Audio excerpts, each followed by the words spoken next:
نبی جب حسنین کو توحید کی خاطر میدان مباہلہ میں لے گئے تو پھر حسنین توحید کی خاطر کربلا نہیں آئیں گے تو کہاں جائیں گے؟ توحید کی خاطر کربلا نہ بسائیں تو پھر کیا ہوگا؟ یہ تربیت ہے ایک باپ کی ایک بیٹے کے لیے، جو بچپن سے اپنے بیٹوں کو یہ سمجھا رہا ہو کہ تمہیں اللہ کی توحید کی خاطر قربانی دینی ہے۔ وہ گود میں آئے تھے اور اب کربلا کے میدان میں انہوں نے اپنے وہی کام کیا جو نبی مکرم نے مباہلہ میں کیا۔ حسین بھی بیٹے لے کر گئے، حسین بھی بیٹیاں لے کر گئے، حسین بھی اپنے جیسے مضبوط وجود لے کر گئے۔ فرمایا ابناءنا و ابناءکم، میں 2 جملے فضائل کے اور پڑھوں گا۔ ہم اپنے بیٹے لاتے ہیں، تم اپنے بیٹے لاؤ۔ جی، بیٹوں کو میدان مباہلہ میں لے جانا اور پھر نفسوں کی جگہ علی مولا کو لے جانا، یہ تھا سامنے والے تو کیونکہ پہلے ہی مرد تھے تو مردوں کے مقابل مرد لے جائے جاتے، لیکن سرکار نے فرمایا میں اپنی بیٹیاں لاتا ہوں، تم اپنی بیٹیاں لاؤ۔ پیغام دیا ہے کہ کوئی تحریک بغیر خواتین کے نہیں چل سکتی۔ جن تحریکوں میں خواتین نہ ہو، جن تحریکوں میں خواتین کا کردار نہ ہو، جن تحریکوں میں خواتین کو اہمیت نہ دی جاتی ہو، جس نظریے پر خواتین متفق نہ ہو، وہ نظریہ آگے نہیں بڑھ پائے گا، وہ نظریہ آگے نہیں چل پائے گا۔ وہ اور بات ہے کہ پہلے درجے کے معیاری شخصیات کو نبی مکرم میدان مباہلہ میں لے کے جا رہے ہیں، اور یہ پنجتن کا مباہلہ میں جانا خود پنجتن کی تفضیل کی دلیل ہے، ورنہ گنجائش خواتین کے باب میں بھی بہت تھی۔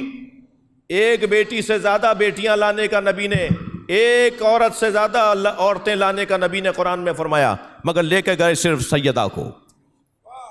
بیٹوں میں خود حضرت ابراہیم زندہ تھے نبی کے بیٹے، مگر حسنین کو لے کر گئے۔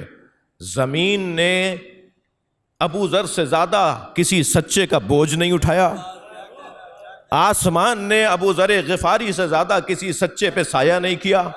وہ ابو ذر بھی موجود تھے مگر میدان مباہلہ میں نہیں آئے۔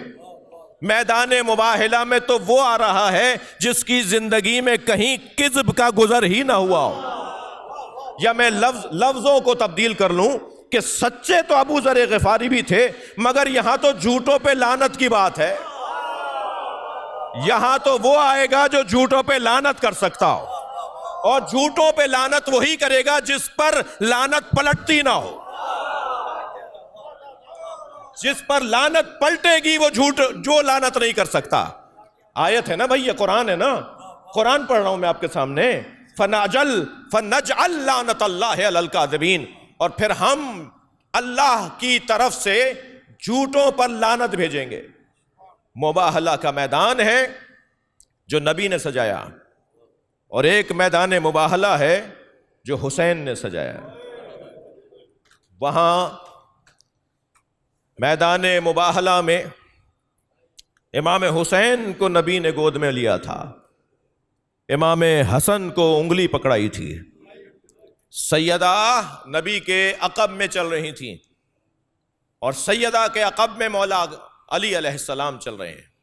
یہ پنجتن کا قافلہ ہے جو مباہلے کے میدان میں آیا ہے، اور نبی مکرم اس انداز سے جب لے کر آئے تو سامنے مقابلے میں آنے والے نصارہ نے آپس میں کہا کہ ہم ایسے چہرے دیکھ رہے ہیں کہ اگر یہ سامنے والے پہاڑوں کو اشارہ کریں کہ وہ اپنی جگہ سے ہٹ جائیں تو پہاڑ اپنی جگہ سے ہٹ جائیں گے۔ ان سے مباہلہ نہ کرنا، مسیحیت مفقود ہو جائے گی، عیسائیت ناپید ہو جائے گی اگر انہوں نے ہم پر لعنت کر دی۔ سمجھدار تھے بھائی، سمجھدار تھے جو پنجتن کی لعنت نہیں لی، اور جزیہ دے کر مباہلے کو تمام کر دیا، اور معافیاں مانگ کر سرکار سے چلے گئے۔ وہ کون سے چہرے تھے جو انہوں نے دیکھے؟ ایک دن پہلے نبی سے ملاقات ہو چکی تھی، ایک دن پہلے مولا علی سے ملاقات ہو چکی تھی، سیدہ کے بارے میں یہ تصور نہیں ہے، تو وہ کون سے چہرے ہیں جنہیں دیکھ کر یہ گھبرائے؟ وہ ایک چہرہ حسین کا ہے، ایک چہرہ حسن کا ہے۔ کہاں ہم ایسے چہرے دیکھ رہے ہیں جو پہاڑ کو اشارہ کریں تو پہاڑ اپنی جگہ سے ہٹ جائے۔ وہ صاحب کمال جس کو دشمن بھی مانتا ہو، وہ صاحب عزت جنہیں دشمن بھی مانتے ہوں، وہ جو اشارہ کریں تو زمین آسمان ایک ہو جائے، وہ شب عاشور پیاسی سکینہ کی خواہش پر خیمے کے عقب میں جا کر ایک پتھر زمین سے اٹھاتے ہیں تو تازہ پانی ابلنے لگتا ہے۔ پیاسی بچی کے بڑھتے ہوئے قدم دیکھ کر مولا حسین کی آواز آئی، سکینہ پھر نانا کی امت کی بخشش نہیں ہوگی، امت مصطفیٰ کو نجات نہیں ملے گی، امت مصطفیٰ نجات نہیں پا سکے گی۔ وہ کم سن 4 سالہ بچی جو حسین مولا کے سینے پہ سوتی تھیں، جو سرکار مولا حسین کے گلے کا تعویذ تھیں، جن کے آتے ہوئے اور جاتے ہوئے جن سے حسین ملتے تھے، قربان جائیں سمجھداریاں حسین کے بچوں پر، حسین مولا کے بچوں پہ سمجھداریاں قربان ہوں۔ بڑھتے ہوئے قدم رک گئے اور مڑ کر کہا، بابا میں پیاسی رہوں گی، میں آپ کے اپنے نانا کی امت کی بخشش چاہتی ہوں۔ یہ پیاسے رہے جو آج امت کو ہدایت کا نظام دے کر گئے ہیں۔ بول انٹرٹینمنٹ کے شوز دیکھنے کے لیے ہمارے چینل کو سبسکرائب کریں اور بیل آئیکن پر کلک کرنا نہ بھولیں۔